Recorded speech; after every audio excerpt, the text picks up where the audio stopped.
কাৰণ বিহাৰত নিৰ্বাচন হৈ আছে, বাকী ৰাজ্যবিলাকত উপনিৰ্বাচনবিলাক হৈ আছে। গতিকে হেল্থ ডিপাৰ্টমেণ্ট আৰু অসম চৰকাৰে তেখেতসকলৰ যদি এছেছমেণ্টবিলাক চব ঠিকে আছে, বিলম্ব কৰিব নালাগে আৰু মেনেজেবল চিটুৱেশ্যন যদি আহিল কৰোণাৰ, অতি শীঘ্ৰে নিৰ্বাচনটো পাতিব লাগে, সেইটোৱে আমি ৰখি আছোঁ। যোৱাকালি সন্ধিয়াত গভৰ্ণৰ ৰোল শেষ হ'ল, ইতিমধ্যে ঘোষণা অহা নাই যদিও, কিন্তু ৰাইজৰ মাজত কি মেছেজ দিব? চাওক, গভৰ্ণৰ যিটো ৰোল আছে সেইটো কনষ্টিটিউচনেল প্ৰচেছ আৰু সেইটোক লৈ পেলাই গভৰ্ণমেণ্টে নিশ্চয় চিন্তা কৰিছে। আৰু গভৰ্ণৰ ৰোল দিয়াৰ মূল কাৰণটোৱে হ'ল কৰোণা ভাইৰাছ। তো আজি কৰোণা ভাইৰাছ লাহে লাহে খাম কাটিছে, গতিকে নিৰ্বাচন পাতিব লাগে। তো গভৰ্ণমেণ্টৰ প্ৰিপাৰেশ্যনবিলাকত হয়তো অলপ লেপছ বা কিবা এটা হ'ব পাৰে। তো আমি আহ্বান কৰিছোঁ কি গভৰ্ণমেণ্টে অতি শীঘ্ৰে নিৰ্বাচন পাতি পেলাই এটা গণতান্ত্ৰিক প্ৰক্ৰিয়াৰ মাজেৰে এই 35 লাখ জনসাধাৰণৰ উন্নয়ন, বিভিন্ন কাম কাজবিলাক চলাবলৈ গভৰ্ণমেণ্টে এইটো এটা স্কোপটো দিব লাগে আৰু সেইকাৰণে যিমান পাৰে সোনকালে নিৰ্বাচনটো পাতিব লাগে, সেইটোকে আমি গভৰ্ণমেণ্টক আহ্বান জনাম। মিয়া সংগ্ৰহালয়ৰ ক্ষেত্ৰত কি ক'ব, যিহেতু সমগ্ৰ ৰাজ্যত চব কথাটো উত্তৰ দিব লাগে বুলি মই নাভাবোঁ। তেখেতে বা কি ভাবিছে মিয়া সংগ্ৰহালয়ৰ কথা। চ' নতুন নতুন চিন্তা কৰি মানুহবিলাক ভাল পায়, তেখেতেও কিবা এটা নতুন চিন্তা কৰিছে, তাত আৰু মই কি ক'ম তেখেতক। তো তেখেতক মই আহি থকা দেৱালীৰ শুভেচ্ছা জনাইছোঁ। দাদা, বিটিআৰ অঞ্চলৰ পৰিৱৰ্তনৰ ক্ষেত্ৰত ৰাইজৰ যদি সঁহাৰি নতুন দিগন্ত বিচাৰিছে, কি ক'ব বিচাৰে? চাওক, ৰাইজে এইকাৰণে সঁহাৰি জনাইছে কি 17 বছৰত বহুত আশা কৰিছিলে, সংগ্ৰামীবিলাক আহি ক্ষমতাত বহিছে, তেখেতসকলৰ অধিকাৰৰ কথা জানে, জাতি জনগোষ্ঠীৰ বিভিন্ন সমস্যাৰ কথা বুজি পায়। সেইকাৰণে তেখেতসকলে ক্ষমতাত বহাৰ পিছত জাতি জনগোষ্ঠীৰ সমস্যাবিলাক দূৰ হ'ব, সকলো জাতি জনগোষ্ঠীয়ে সমমৰ্যাদা সম অধিকাৰ পাব, এই কথাবিলাক আশা কৰিছিলে। কিন্তু দেখিবলৈ পালোঁ কি তেখেতসকলে নিজৰ পাৱাৰ আৰু ক্ষমতাক লৈ পেলাইহে ব্যস্ত থাকিল।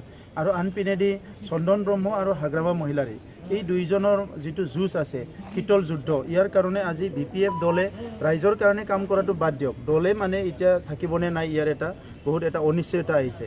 কাৰণ চন্দন ব্ৰহ্মই ভাবে কি ময়ে চিফ হয়, হাগ্ৰামা মহিলাৰী ডাঙৰীয়ে ভাবে ময়ে চিফ, আৰু এই দুই মহৰ যুঁজত এতিয়া বিৰিণাৰ মৰণ হৈছে। বিশ্বজিৎ দৈমাৰী, আজি লবেন বসুমতাৰী আমাৰ তাত জইন কৰিলে, বিশ্বজিৎ দৈমাৰী আউট হৈ গ'ল দলৰ পৰা। তেখেতে এজন কাণ্ডাৰী আছিলে, ইমানুৱেল মুছাহাৰী আউট হৈ গ'ল, আৰু বহুত মানুহ আছে যিসকলে বিভিন্ন দলত যোৱাৰ কাৰণে সাজু হৈ আছে। তো আজি BPF দলৰ ওপৰত কোনোবাই যদি আৰু ভাবিছে কি BPF দলে আমাৰ উন্নয়ন কৰিব, আমাৰ নিৰাপত্তা দিব, আমাৰ জাতি জনগোষ্ঠীৰ সমস্যাবিলাক অলপ চোৱা চিতা কৰিব, এইটো আৰু ভুল ধাৰণা লৈ লাভ নাই। BPF দলে এতিয়া ছাৰ্ভাইভেলৰ এটা কুৱেশ্যন আহিছে, কেনেকৈ জীয়াই থাকিব, আৰু ৰাইজৰ কথা তেখেতসকলে আজিৰ পৰা বহু বছৰ আগতে বাদ দিছে, এইকাৰণে হাজাৰ হাজাৰ কোটি টকাবিলাক আত্মসাৎ কৰি পেলাইছে। প্ৰাক্তন MP সাংসদ শংকৰ বৈষ্ণৱী আকৌ এটা নতুন organise all India peoples board of peoples league for separate statehood, কি ক'ব বিচাৰে? চাওক, তেখেতসকলক কাম লাগে, আৰু কাম লাগে সেইকাৰণে এটা কাম ওলাই লৈছে। জাতিৰ কি হয় নহয় ইয়াৰ লগত তেখেতসকলৰ কোনো মানে লিংক নাই। আগতে হৈ সংগ্ৰাম কৰিছিলে, সেই সময়ত তেখেতসকলৰ এটা মিছন ভিজনত, বডোফাৰ মিছন ভিজনত জড়িত হৈছিলে। কিন্তু ব্যক্তিগতভাৱে তেখেতৰ কিবা মিছন ভিজন আছে বুলি মই নাজানো, মই গম নাপাওঁ। কাৰণ MP MLA MP হোৱাৰ বাহিৰে অইন সময়ত তেখেতৰ ক্ৰিয়েটিভ কাম একো নাই, ভাষণ দিয়াৰ বাহিৰে। এই দুটাই কামেই কৰিছে। আজি MP হিচাপে ইয়াত কিমানখন কলেজ তেখেতে আনিছে, কিমানখন ইউনিভাৰ্চিটি ইয়াত আনিছে, কোনটো কাম তেখেতে কৰি দেখুৱাইছে, এইটো যদি সুধিবলৈ যায় তেখেতে একো দেখুৱাবলৈ নোৱাৰিব। তো সেইকাৰণে আজি তেখেতসকলৰ নিচিনা ব্যক্তিসকলক আমি শ্ৰদ্ধা কৰোঁ, জাতিৰ কাৰণে কাম কৰি আহিছে, এটা সময়ত নেতৃত্ব দি আহিছে। কিন্তু আজি তেখেতসকলে যিটো এটা অদূৰদৰ্শী কামবিলাক কৰি আছে, সেইটোৰ কাৰণে সমাজে এটা সময়ত মানে বহুত কষ্ট পাব, আৰু সেইবিলাক কাম কৰিবলৈ নাপায়। আজি তেখেতসকলে বৌদ্ধিক এটা স্থিতিত থাকি পেলাই এটা ইণ্টেলেকচুৱেল লেভেলত থাকি কাম কৰিব লাগে, সেইটো আমি বিচাৰোঁ। আৰু আজি যদি তেখেতসকলে কাম নাপোৱাৰ কাৰণে কাম বিচাৰি আন্দোলন কৰিব বিচাৰিছে, আমাৰতো ক'ব লগা নাই। অপমান কৰা হৈছে নেকি BTR চুক্তিখনত? নাই, চুক্তি এখন তেনেকুৱা কোনোবা কিবা কথা ক'লে অপমান নহয়। চুক্তিৰ এটা ডাঙৰ উদ্দেশ্য আছে। বহুত চুক্তিক বহুতে ভাল নাপায়। ঘৰখনতে আপুনি চাওক যে কোনোবা ড্ৰেছটো কোনোবা পিন্ধিলে ভাল পায়, কোনোবা ভাল নাপায়।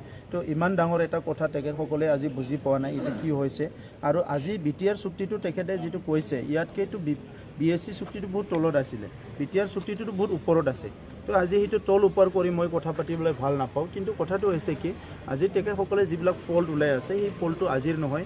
তেখেতসকলে যিটো চুক্তি কৰিছিলে সেইটো মানে গোটেই আঁকুৱা ভৰা আছিলে, এইকাৰণে আকৌ 30 বছৰৰ আন্দোলন কৰিব লগা হ'ল। তো আজি তেখেতসকলে যি কথাবিলাক কৈ আছে ইয়াৰ বাস্তৱতা নাই। Thank U.